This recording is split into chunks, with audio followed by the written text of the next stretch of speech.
Another Day, Another Plot. A Vampire Lit RPG Story by Tao Wong. Narrated by 𝗓𝗏𝗄𝗃.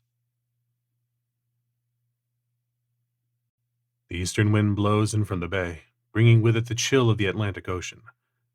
A couple of human goons standing around their charges pull their heavy long coats closer, head hunching down a bit. They're all the same type. Big burly men who could have been taken off the defense of any football field. Mook version 4.0, the most common goon choice. Even hunched over, they kept their hands hovering near the opening of their jackets and their eyes on their opponents. In between the guards, standing before one another, were a pair of talking men, their charges and targets, depending on who you asked.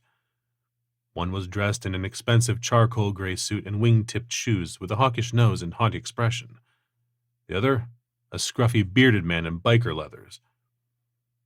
Watching them, I can't help but note the differences in their body languages, the way they moved, talked.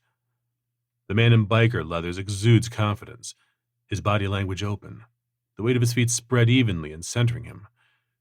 He leans forward a little, just a bit, to convey his aggressive posture, one hand gesturing wide. On the other hand, the suit's body language is a little more withdrawn, mixed between the player's natural inclinations and the software attempting to compensate. I know, if he allows it, the software will shift his body posture to match his opponent, letting it grow more aggressive, more confident. High social stats always help with that, but the player is new, unable to trust the software. At least, not yet. I let my gaze shift from the pair, leaving them to their clandestine negotiations, already knowing the result. I've seen dozens of these in my time, played go-between for newbies and old hands. The most dangerous moments occur at the start of a meet, where the potential for violence escalates, where a human needs to conduct the monkey dance and the software's alpha-beta challenge protocols mix, escalating tensions between competing player vampires. Once that was over, though, and the threat of betrayal was over, the major concerns in such a meet dropped off significantly. A breakdown in negotiations were possible, of course, but it often did not lead to violence. Betrayal or a third-party attack was a concern at the end of the negotiation, but that was why I had picked this spot. There were only a few ways to get to the dock, and both land-bound methods were under watch by my men. Not that I trusted the software to do everything, which was why I was here.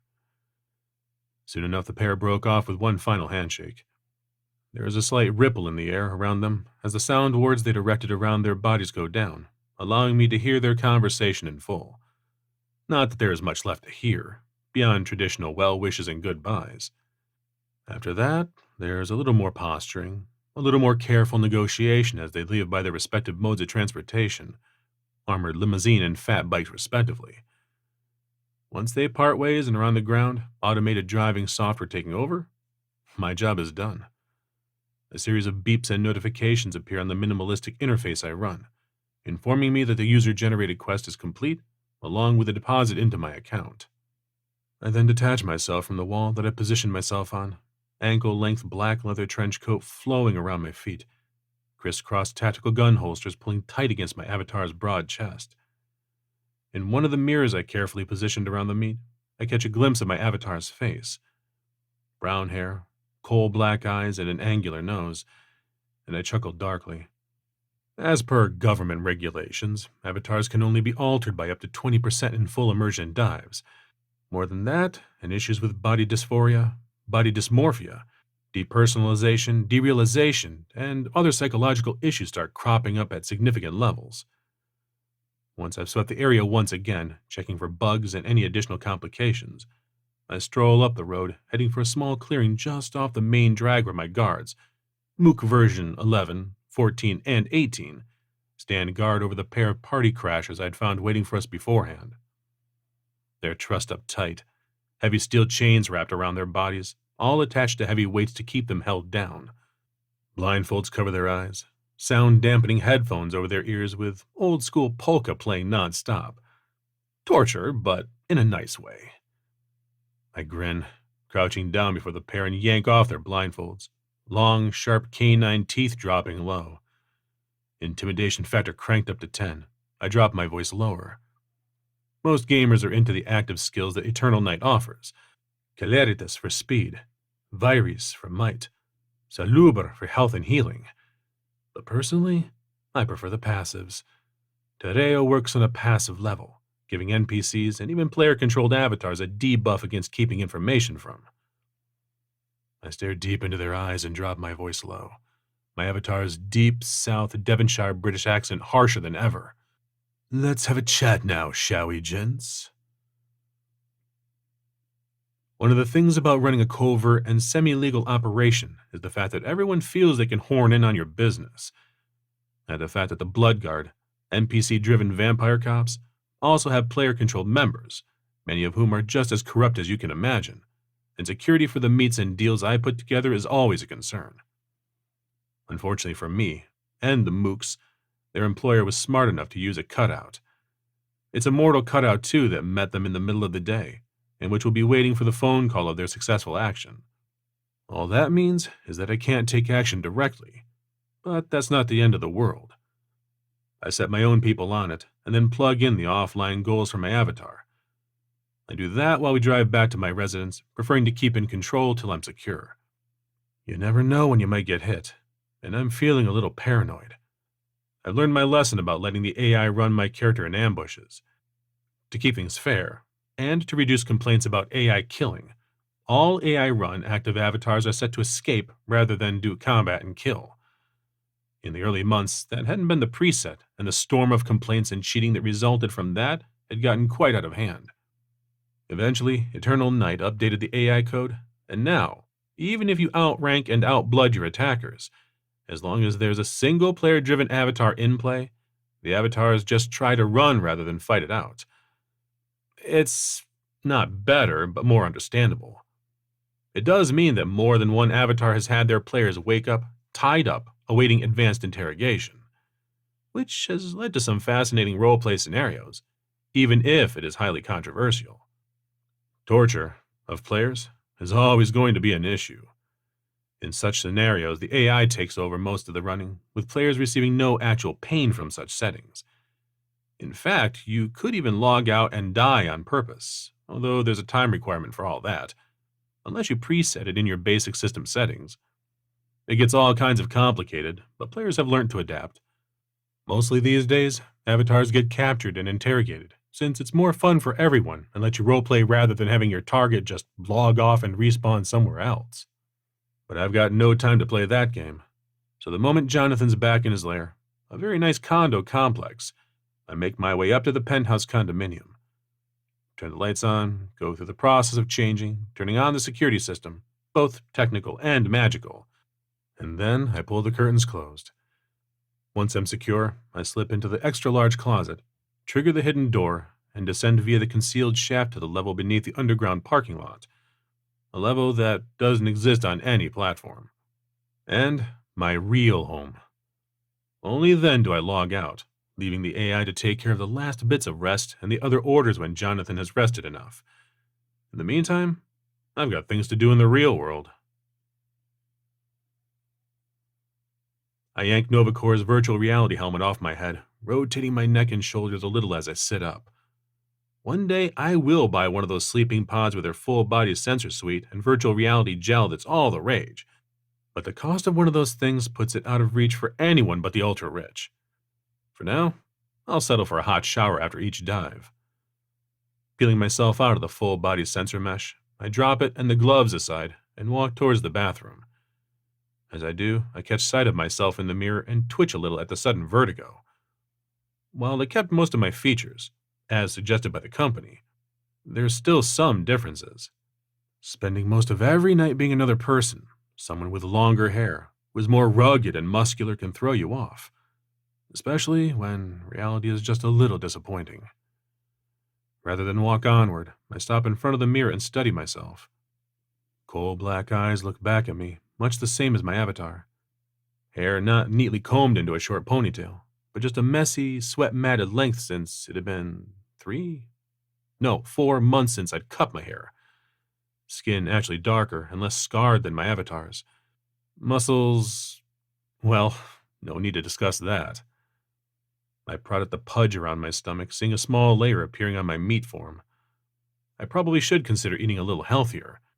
Instant noodles, junk food, and whatever meat on a bun or meat on a stick that's running on sale are not the most sustainable food sources. And it's not as if I'm getting any younger. A few more minutes of inspecting myself, getting used to who I am in this world, the real world, I have to remind myself. And then it's shower time. Washing the stink off the night helps, though I don't get to enjoy the hot water for very long before it cuts off. Letting out a manly yelp, I verified that I should still have time on my hot water ration before I jump out. Other than the emergency batteries that I use to keep my VR gear charged and my connection stable, everything else is off. Probably the solar panels are going out again. Grumbling to myself, I get dressed and head out the door, snagging a toasted frozen waffle on the way out. 4 floors of stairs later, I poke my head out of the roof and catch sight of the early morning Vancouver skyline. It's beautiful, especially since the majority of the pollution has disappeared ever since we shifted over to electric vehicles for the most part. Of course, downtown Vancouver's a little quiet, the rich and the employed having chosen to live in the North Shore. The Lions Gate Bridge is one of the few bridges still caught out in traffic jams, since so few of the rich choose to share their journey into their offices. Idiotic and wasteful, but they've got the funds for it. Unlike the rest of us, living off the too little basic universal income which goes less and less far each year. One day, one of the politicians will actually follow through on their promises and link it to inflation.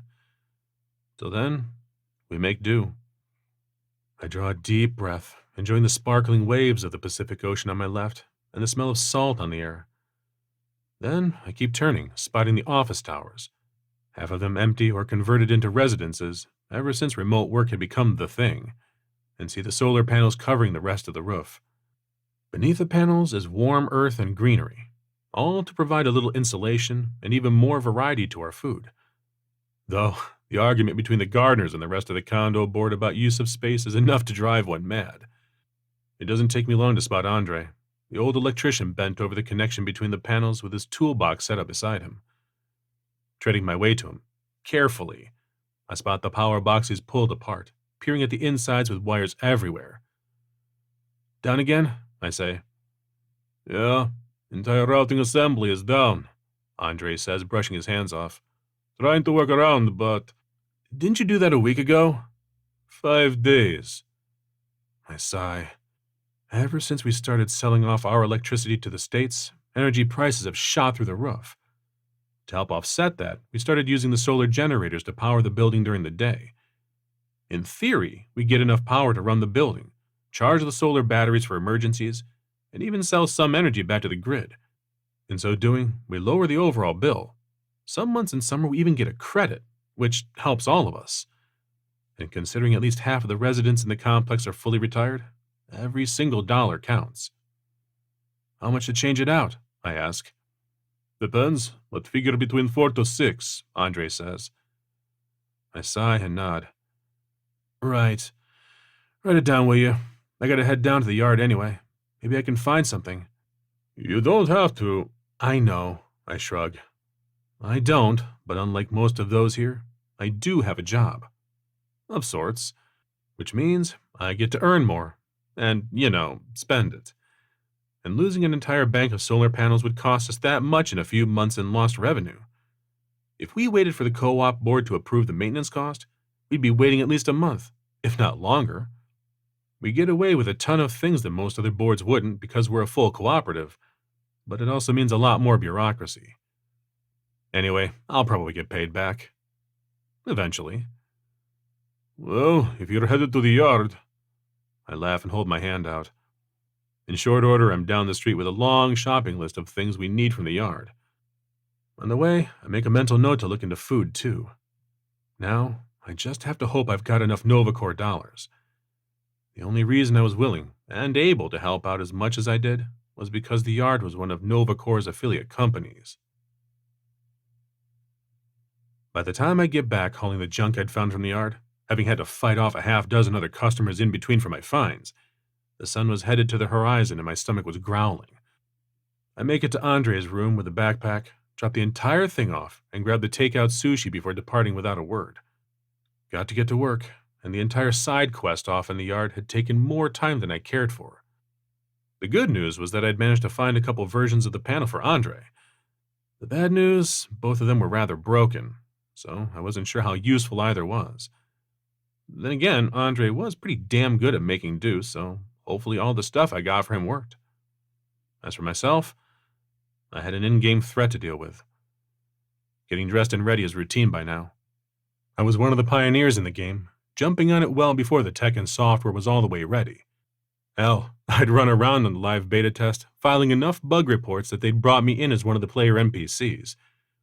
One of Eternal Knight's smartest moves was to create player NPCs, semi-paid and employed individuals who helped create plot lines and smooth out interacts for new players in-game.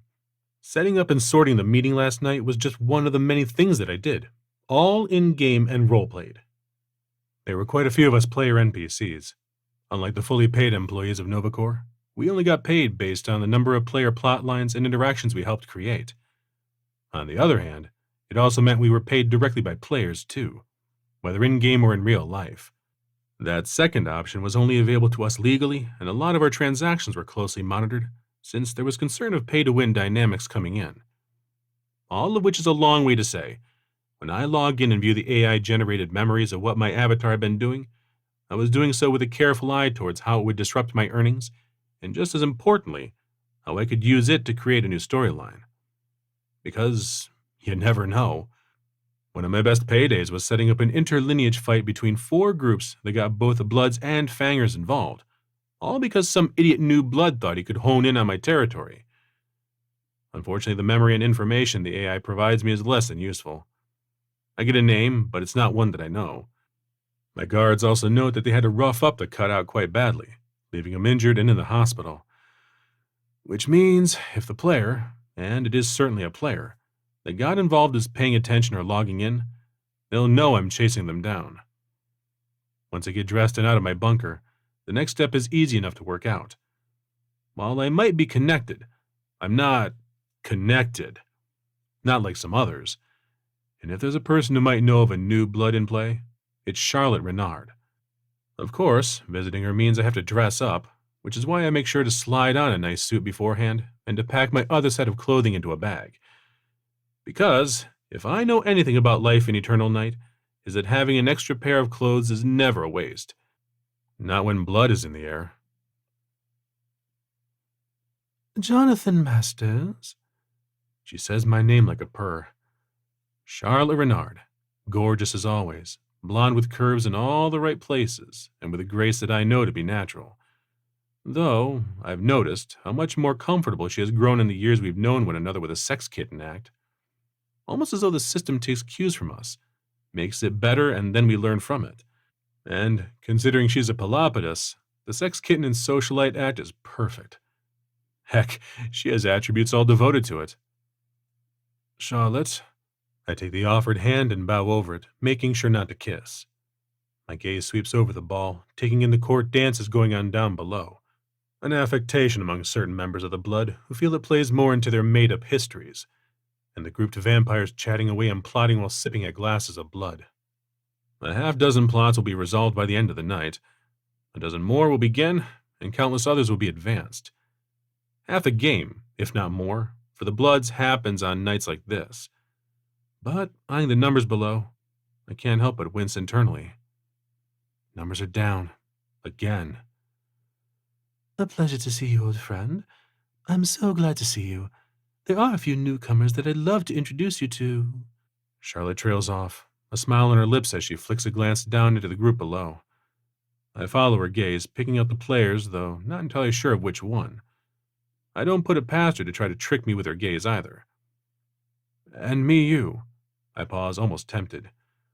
More contacts are good, and Charlotte is almost always good at weeding out the casuals. Not that we mind them, but they just aren't good long-term investments. But I'm actually here on business. I was hoping you could help me with it. Oh. And there's a flash of disappointment, one that I'm sure is genuine. We're seeing a little bit of a lull now, with the latest expansion release not having the desired effect of drawing in new players. The entire game is still going well, but without new players, any MMO dies. Like myself, Charlotte's a player NPC, so we've both tied our income to the game. Well, if you promise to return. Maybe not tonight, but tomorrow or the day after for sure. And you can pass them my direct contact if they miss me tomorrow, I say. It's not something I normally do, have my number passed around. But I'm in a hurry, and like her, I'm worried about the state of the game. Making it fun for the newbies is important. Done. Now, what do you need? Charlotte asks, sliding herself up to me and placing a hand on my arm. I glance down at it briefly, but don't make any move to take it away. It's nice, and a little warm. 𝗏𝗏𝗏 trick and skill, allowing them to have mortal warmth. Makes it easier for hunting, unlike the room temperature warmth of my own body. Also makes it harder for hunters to find. Which might be even more important if the rumor of the next expansion edition holds any water. Or blood, if you will. 𝗓𝗏𝗏, know anything? I query. 𝗓𝗏𝗏. Charlotte taps her lips, considering, then shakes her head. No. Damn. I was sure he'd be a blood. Do you want me to keep an ear out? I nod. If you will. I guess I need to make another stop. Charlotte makes a face and I chuckle, bowing to her. She snorts once and waves me off, and I make my way out, well before the other players notice me or slow me down. As much as I'd like to talk and make some connections, figuring out who it was that was trying to disrupt my meat is more important. If nothing else, I might be able to resell the information. Rather than go directly to the Red Arms, I check the chat feature first and realize that Quinn isn't on. That's a little strange, all things considered.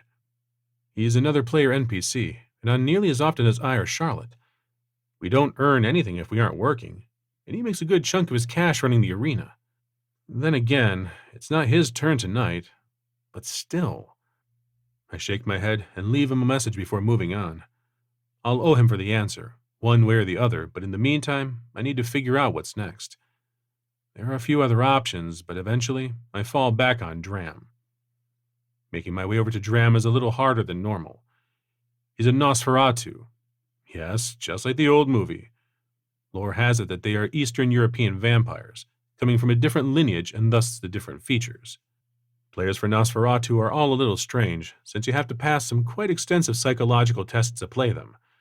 They're a premium race, though, with a requisite upgrade and monthly payments. It means most of the Nosferatu players are rich kids with nothing better to do. Dram probably is too, though he never lords it over us. In fact, he's a pure role player. Funnily enough, he role-plays a vampiric hacker who spends his entire time in his quarters staring at a dozen monitors. I don't get it, but if there's information to be had, he often has it. Between his AI-assisted hacking, his contacts, and the other Nosferatu feeding him their information, he's also one of the major powers in the city. The car pulls up in front of his mansion in short order, and we do the whole security personnel rigmarole. I pay attention as we roll in, counting the total number of guards and their positions, as well as the types. 7 different mooks and 3 ex-military mooks. They have a different set of avatars, is my count before I get ushered in by his butler. A blood doll, one played by a real player. This time around, there's no one behind the wheel, so I ignore him beyond the basic pleasantries required. I do wonder about Dram's background and his blood doll's relationship. How boring was it to run a character whose whole job was play butler? Then again, who am I to say? Hannah, my own blood doll, is more than happy with the little jobs I give her. Though she hasn't logged in for a few weeks. Audit season was always tough on her. Pushing thoughts of her aside, I walk into Dram's operations center. It's the kind of operations center you see more in movies for hackers than in real life, with multiple monitors and racks of CPUs, all with glowing and blinking lights. I sometimes wonder if it's a Dram choice or a game-driven one. Certainly, as he tosses one of his bags of junk food down and watches it disappear, the lack of grunge is purely game-driven. Dram? Johnathan Masters. You're looking for 𝗓𝗏𝗏, yes? Dram says, spinning his chair around. Leather and posh, with a high back for his head and all. Of course, the big ears and pale skin, along with long fingers that make up his lineage's characteristics, are there to be seen. But it's paired with a Pokemon vest and yoga pants, which kind of throws off the whole vibe. I'd ask how you know, but I don't think you'd tell me. Oh, that's easy enough. It was me who sold them the information of your meat, Dram says blithely. I twitch but make no threatening moves. There's a reason Dram isn't my first choice to meet. Anything he knows is up for sale, including this conversation. I do wonder how he knew about the meet and debate if I need to up my own security. Then again, he could as easily have hacked into my guards' phones and have the AI call it good. That is one of the more complicated issues of using NPCs in an open world like this, where everything is open to interpretation and manipulation. Great. And now you're selling him out, I say, lips peeled a little. You know how it goes, 𝗓𝗏 said unashamedly. Fine. What do you want? Now 𝗓𝗏 hesitates. I get the feeling it's more for dramatic effect than actual hesitation, especially because he goes as far as to tap those thin, gray lips of his with one long taloned finger. A favor? No, I shake my head. No way am I owing him a favor. I'm not sure how much I need from the Johnathan Masters. He opens his hands. I have all that I need, you see. Well, if that was the case, we wouldn't be talking. A favor? No, I repeat just as firmly and quickly. Choose again. Then I think we're done. 𝗓𝗏 spins his chair around and I shrug, turning around and walking to the door. I make it all the way out the door and almost to the entrance, the silent butler trailing me when the speakers in the house bark out. Come back, Johnathan. You made your point. I don't bother hiding my smile when I wander back in, going so far as to lean against the door with my arms crossed.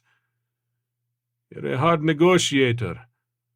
Doesn't help that you're not the only information broker around. 𝗓𝗏 grunts, crossing his arm. I stay silent too till he finally speaks. There's a shipment coming in on the I-142 tomorrow. I need it to not arrive. I nod. I also don't want any ties leading back to me.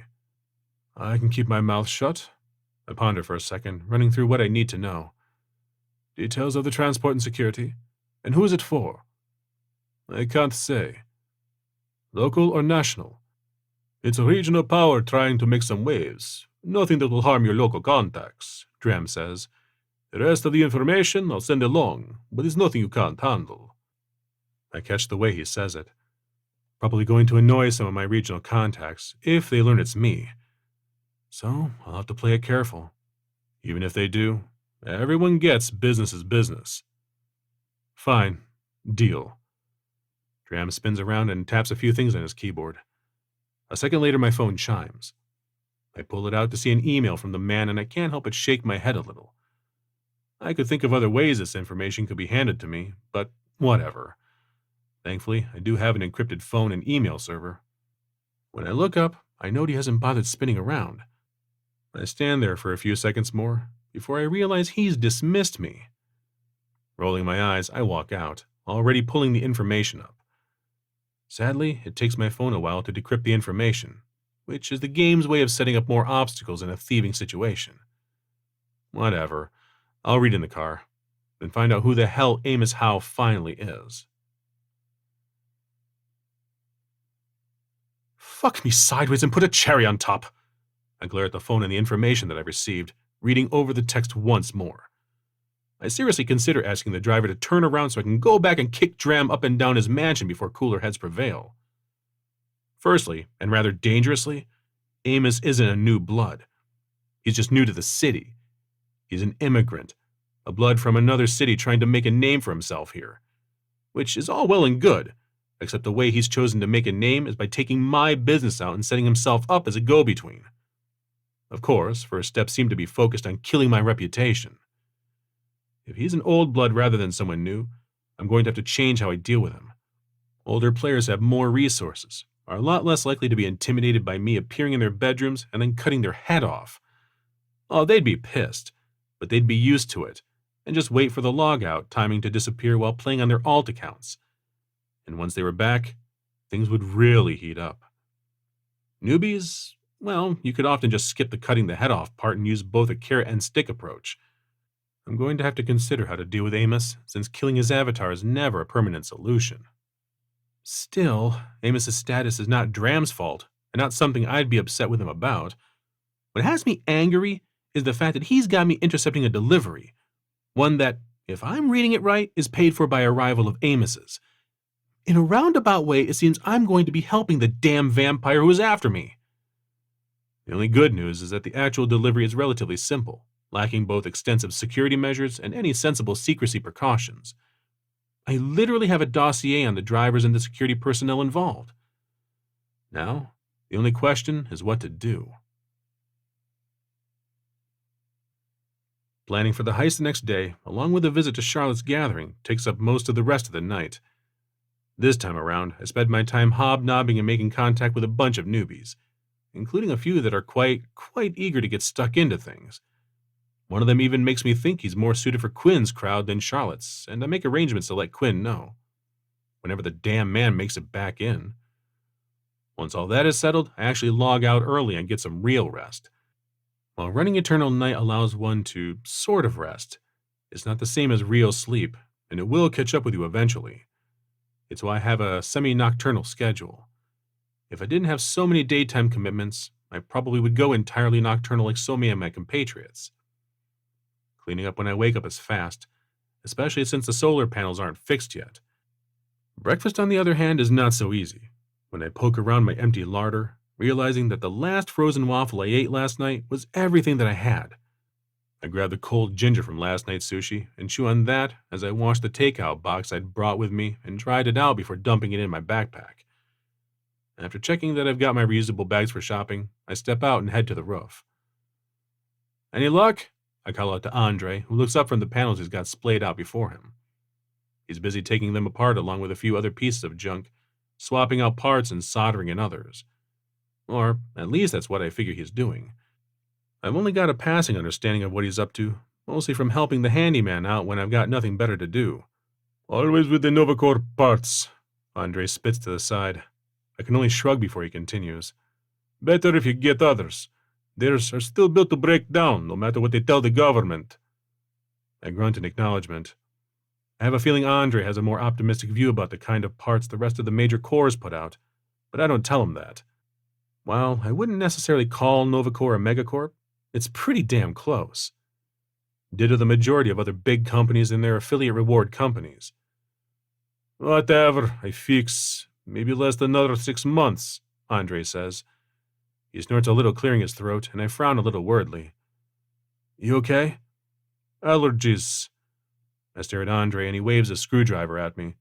"He's fine. Checkup was only a month ago, and they found nothing." "Good." I relax a little. 2 years ago, he'd gotten nose cancer, and the first signs of it had been a nose that hadn't cleared for over a month. If Mrs. Traynor in 402 hadn't badgered him into seeing a doctor, he probably wouldn't have made it. "I'm headed to the store. Need anything?" Andre shakes his head and shoos me off, leaving me to pick up whatever meat there might be. Hopefully something organic and not vat-grown, but I'd take vat-grown if they didn't have stock. Better vat-grown meat than the weird vegetarian meat that is vat-grown, but isn't actually meat, but is meant to taste like it. It boggles my mind that there are people still eating that stuff, when vat-grown meat is no different really than what they eat, just with different starting products. But what do I know? I play a vampire in a game and mime drinking blood all night long. By the time I get home, there's a message for me. I get the house electronics to play it for me over the speakers while I put away my finds, including a haunch of real chuck beef that I'd picked up from a roadside farmer selling out of the trunk of his car. It still cost me nearly, in real dollars too, as much as the rest of my groceries, but there's still something about real meat that the vat stuff is missing. Thoughts about meat and dinner get derailed as I listen to the message, and I can't help but groan a little. "Hey man, yeah, I'm out. Not pulled the plug yet officially, but I got an alpha invite to that new VR MMO, Invincible, run by Suncor. It's rad, man. Medieval with magic, blah, blah, blah. But they're projecting over 7 million accounts opening on launch. They've got a whole system set up for play-to-earn stuff, sort of modeled on Eternal Night and the Legionnaire system, you know? The way things are going, you know how it is. If you want in, I can probably swing an invite for you too." I blink as the message ends, my hand still holding the cabbage and the refrigerator door still open. I shake my head after a moment and finish putting away the food, reeling from the message. The voice was Quinn. He's an old-timer like me, one of the mainstays. And he's leaving. Sure, the game isn't growing. In fact, the numbers are down a little, but we still got quite a healthy number. And we had that recent article. Okay, that was like 3 months ago, and it was a local paper, but still. Fine, we're just not the hot thing anymore, but we're still chugging along. earnings have dipped a little, but nothing major. Maybe the last release wasn't perfect, but whatever it is, there's no reason to leave Eternal Night, not after we put in so many hours, built everything.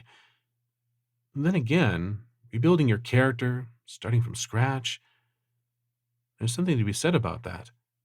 Depending on how they set up the servers, it might even be possible to end up having a somewhat regular schedule, playing only from the afternoons to late night, instead of evenings to early mornings like we do right now.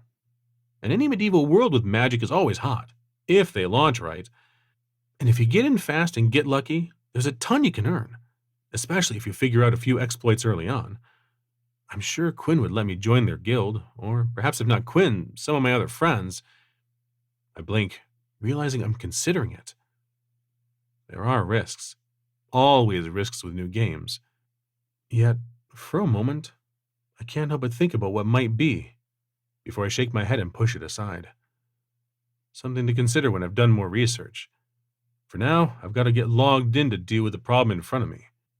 And I have to admit, Quinn's message might just have given me a new solution. I'm crouched next to the overpass, dressed to the nines. In my case, that means trench coat, guns, and black shirt and jeans. All kinds of goth trendy, but the game is just as much about image as it is effectiveness. Not to say that I'm not also wearing a bulletproof vest with stab-proof plates inserted underneath a shirt. I'm not a fan of getting shot, not when the damage mitigation of the armor can keep me up and my blood high. Target arriving in 5. Highlighting now. The voices crackle over my eardrums, the guards I've hired letting me know. I glance at the images that flicker across the AR glasses overlay, watching the semi ahead of me get highlighted. Security vehicle located. I spot the SUV, the quartet of guards driving behind a respectable and safe distance from the semi. Discreet. Smart. But not smart enough. Not when we've got all their details provided to us, including the license plate number of the escort vehicle. That's yours, Vlad. I don't even roll my eyes at the name, even if I want to. 10-4 here, blood. The voice is high-pitched and young, and almost at the same time, I see one of the cars driving on the interstate picking up speed, cutting across the lanes with as much subtlety as a cannonball to the front door. I twitch but stay silent. If Quinn was around, I'd definitely introduce him and Vlad. But he isn't, so I make do. The semi's getting closer and closer to the overpass, and I start judging distances and speed, even as I keep an eye on what's happening ahead of me. Doors are thrown open, and Vlad throws himself across the space, punching through car windows and hauling metal doors open with a screech of metal. I roll my eyes a little, knowing the kind of commotion he's creating is going to cause trouble. But that's more than enough of a distraction to let me do my own thing, which involves dropping from the overpass and landing on the semi's trailer. I hit and roll, absorbing the shock and using one clawed hand to tear up the metal to keep on board. The physics engine gets a real workout, but thankfully, the rule of cool is in effect and I get to stay on. Top of trailer, run along to the front of the cabin and poke my head over, yank the door open and punch the driver out. Take over steering and get the entire thing back on course. Easy peasy lemon squeezy. Yeah, I might have done all this a few times. Woohoo! Did you see that? Bang! Ow! You shot me! I'm bleeding! Oh, you're bleeding? Let me just power up. 1 second. I pull the earpiece out, not needing to hear further. Vlad will have his fun, and he'll lead the follow-up off on a wild goose chase. If he survives, I might even have another job for him. If he doesn't, well, he'll have one heck of a night. And I'll still have another job for him. It's kind of what I do. Once I get rid of the semi, which is simply a matter of arranging for the contents to be moved to another trailer in one of the many warehouses that are willing to do some off-the-books work, I've got the stolen cargo on its way to the next town over, to be sold off for a tidy profit. Stolen electronics for the most part are nothing particularly interesting, but a good chunk of change either way. More importantly, I also managed to interrogate the driver. He doesn't know a lot, but he knows enough for me to track down exactly who it is that owned the shipment. After that, a half-dozen calls later, and I'm ready to finish off this side project. Dram is not entirely happy that I resold the electronics, but he never asked me to keep it, so he has nothing to say. He's even less happy that I managed to track down the originator of the shipment, but again, he hasn't got a lot to say about it. I do trade details about Quinn's potential quitting for a 24-hour head start on that information and an address, which is why I'm walking into the building, bold as brass while doing a count of the half-dozen mooks he has arrayed around me. It's your standard office layout, version 13 to be exact, and so I know exactly where to go. Especially since Amos has, as everyone does, taken the top floor.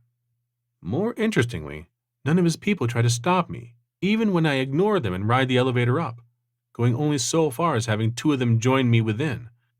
I'm nice enough to leave them alive, so that when I walk into his office, he's got 7 of them in play. All regular mooks, though minor deviations in their clothes and the weapons I glimpse tells me he has them upgraded at least a few times. Better weapons, better armor, probably better training. Translates to better reaction time and hit points. 7's a little much, even for me. Which is why I don't intend to let it devolve into a gunfight. Mr. Masters, Amos greets me with a smile. Handsome bastard. Tall, with a slightly elongated and pointed chin, and the stubble that says he's just a little bit of a bad boy, but not enough to be unsightly. The suit is tailor-made, the watch expensive and flashy. It's almost good enough to hide the bulletproof vest beneath. Amos Howe, I presume? I take in the rest of the room with a sweep of my eyes. 4 flanking him, hands resting in front so that they can grab for their weapons. The 2 who accompanied me stand right behind me.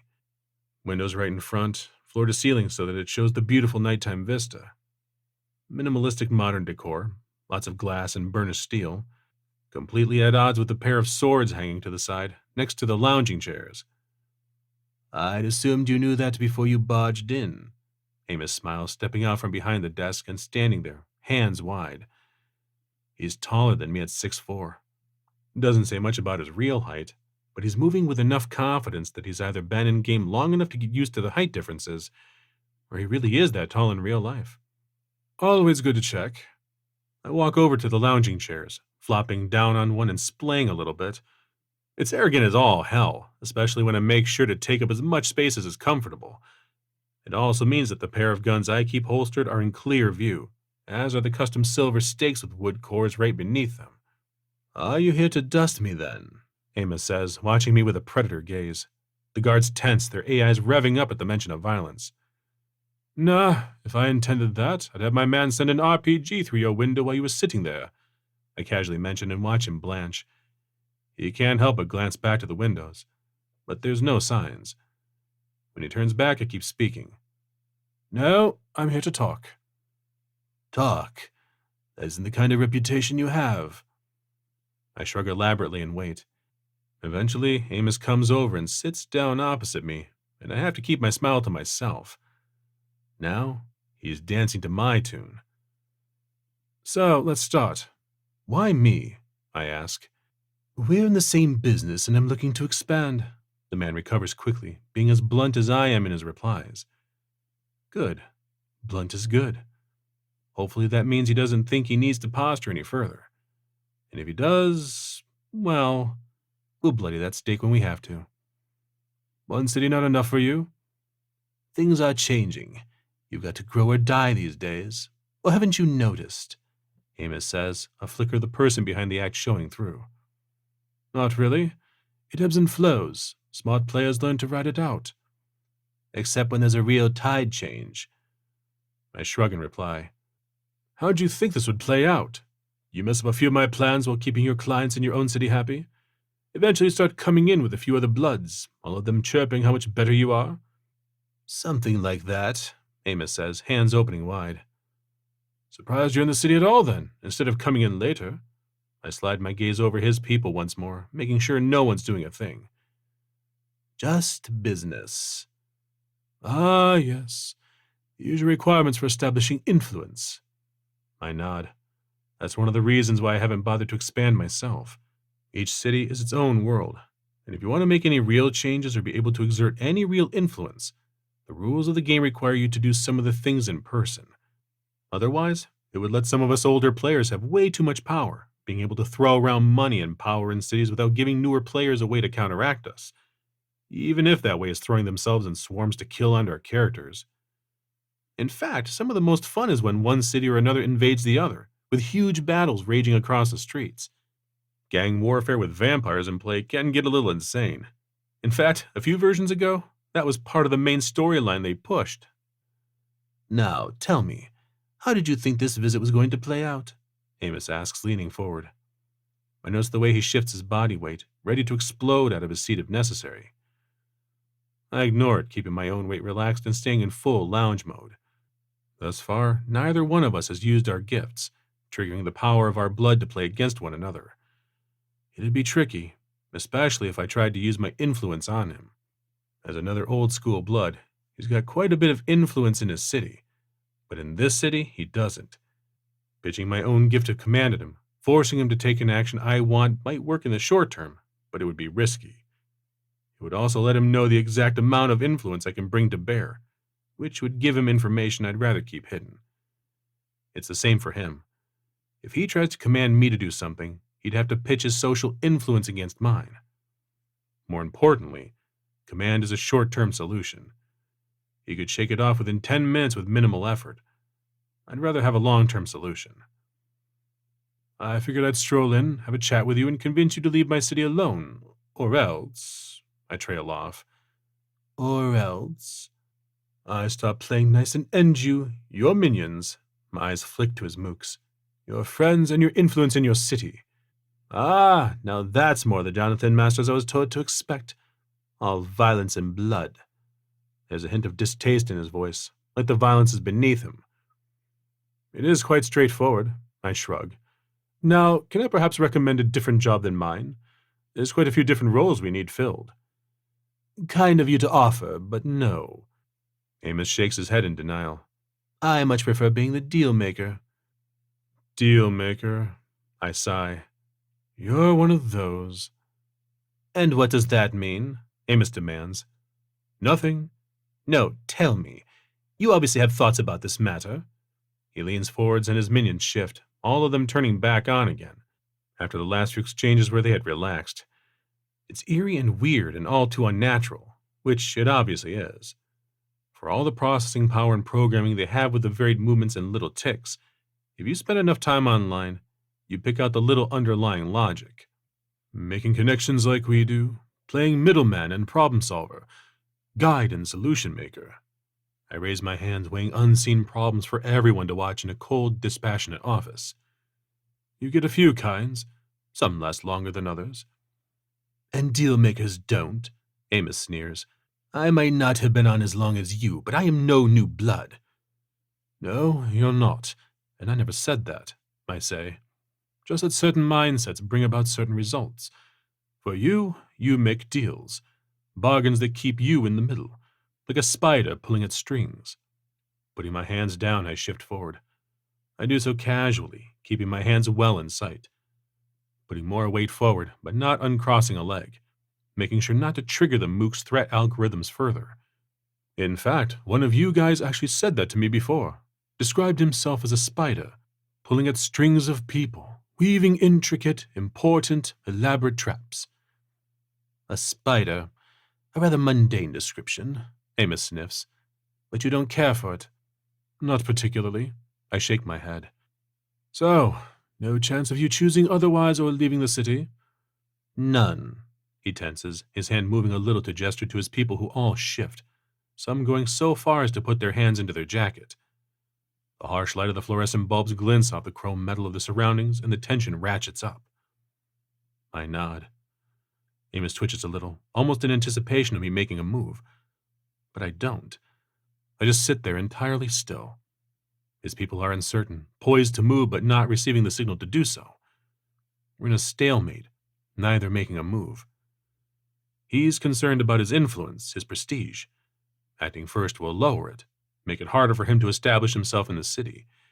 Same for me, though I've got both more to lose and less concern since I have that much more. Silence like cut glass extends, ratcheting up like a blade hovering a neck, waiting to lower but held aloft.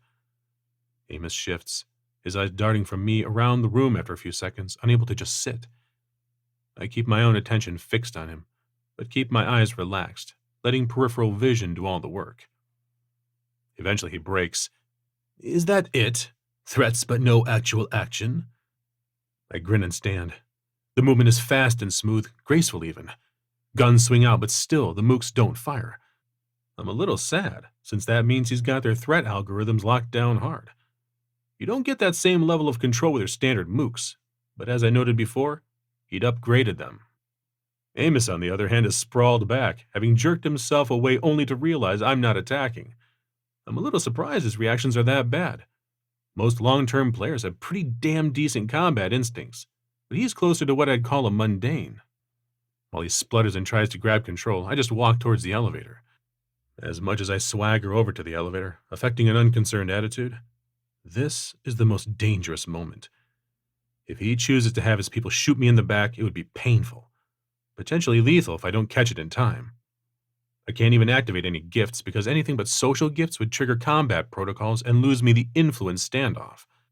Then again, letting me just swagger out of this room is as bad for him as not shooting me. The question is, how much he's willing to risk. When the elevator doors slide open and I step in, I can't help but let out a little relieved breath. Turning around, I see him glaring at me, his fingers twitching a little. He's probably planning 1,000,001 ways to attack me and my resources, my allies and holdings. But rather than trade words with me further, he lets the elevator doors slide closed and take me down. I'll admit, I gave him a little wave just as the doors close. The explosion comes as I'm getting into my car at the entrance of the building. The rocket trails can just be spotted, all 2 of them. Not that I was particularly worried. He might have purchased bulletproof glass, but the rockets we used aren't meant to punch through tank armor and deliver their payload afterwards. Glass and heat wash down from above, the shrill scream of car alarms going off all around. The guards at the door are reacting with confusion and anger, a couple pulling weapons on me. I ignore them, closing the door and watch as the car slides away smoothly. I won't keep him down, not for long. He could lose his entire security contingent that he brought to the city and still not feel a thing. As for himself, he'll respawn in a week. In the meantime, he'll have time to play his alts, plan his revenge, and even explore ways of harming me in secret. More than one Eternal has come back from a death with enough information and plans to turn a battle around. Of course, that's why I made a few calls. First of them to the Eternal whose semi I hit. They were particularly annoyed with me, but were understanding enough when they realized it was just business. Especially when I provided them details not just about who provided the information, but about how 𝗕𝗄𝒻 planned to make use of it. Carlos was more than happy to confirm that 𝗕𝗄𝒻 was working with his competitors once more. In turn, he was more than happy to give me a few details about both 𝗕𝗄𝒻 and his competitor, so that he could pay them back. The fact that I was willing to do it at a discount probably sold matters to him. Then there were the calls to the new bloods I'd met at Charlotte's ball. Out of the 4, 2 of them were more than happy to move to a new city since they had yet to establish themselves here, especially since they had such a sweet line of companies and businesses that could be taken over. As for the other 2, well, a little research on my end during the day with my own contacts had shown the kind of places 𝗕𝗄𝒻 was trying to get his tenterhooks into. The thing about going after companies, which in most cases are abandoned account properties created when a character is first installed, is that it also makes those companies vulnerable for exploitation by others. In most cases, such actions involve going after individuals already compromised in said organizations, whether through blackmail, favors, intimidation, or just good old bribery. Once exploited, it's easy enough to work backwards and do it again, even going so far as to move your own pieces into place. It just depends on when and how, which is what I leave to the new bloods to do. They're more than happy to have targets, ones that I'm even able to provide some little guidance on, but to work the entire problem themselves. That is, after all, why they joined the game. And do it well enough, I might even owe them a little. In the week that 𝗕𝗄𝒻 is down, he's going to be hitting multiple locations both in his city and mine. And more importantly, he gets to learn one particularly important thing about being a spider. It doesn't matter how strong your webs are or how extensive you lay your network. If your opponent decides to bring a flamethrower to the party, you better be fire retardant. I log out of the game early, once I'm sure everything is in play. It's not a bad couple of days. The fight between me and 𝗕𝗄𝒻 isn't finished, but none of it ever really finishes. That's kind of part and parcel of the game. Eventually, he'll either lose enough money and influence to call it off, or I'll have to keep tracking him down and killing him. Eventually, he'll call it a day. Or he'll manage to do the same to me. But that's the game for you. It's not running around hunting down mobs or leveling up your character. Not anymore. Sure, I feed and build up my influence, make friends and trade favors, like the one I owe Charlotte for the introductions and removing 2 of the new bloods from the city. But in the end, it is about politicking and outmaneuvering your enemies, of walking out of a building while it explodes, cloak billowing in the sudden onrush of wind, of making a name for yourself, one that rings so true and loud that even Eternals in other cities whisper about it. That's Eternal Night for you. As I lie in bed, I grab my phone and get tapping. It doesn't take long before the message is written and sent. It's short and simple, because why wouldn't it be? Thanks for thinking about me, man, but I think I'm sticking around for a while longer. You take care. P.S. I promise not to take too big a bite off your properties in the next month if you do change your mind. Chuckling, I toss the phone aside and close my eyes. As I do so, the lights flicker and go out. My emergency batteries kick in, keeping the important things running without a beat, but everything else dies. A tilt of my head shows the dark vista outside, every other building dark too. Blackout. I sigh and wait, counting off in my head. 28 seconds later, and the lights come back on as the batteries fed by our solar array turn on. Not much later, a few other buildings light up too, as their own emergency generators and batteries cut in. I grin as the lights glow above me, knowing that Andre got the panels working. Closing my eyes, I drift off, content to sleep, knowing tomorrow there's going to be another, longer day. More plots, more plans, more blood. And probably another mini crisis in the building. The end. You've been listening to Another Day, Another Plot, a vampire lit RPG story, written by 𝗬𝗏, narrated by 𝗕𝗏. Production copyright by Starlit Productions, 2021.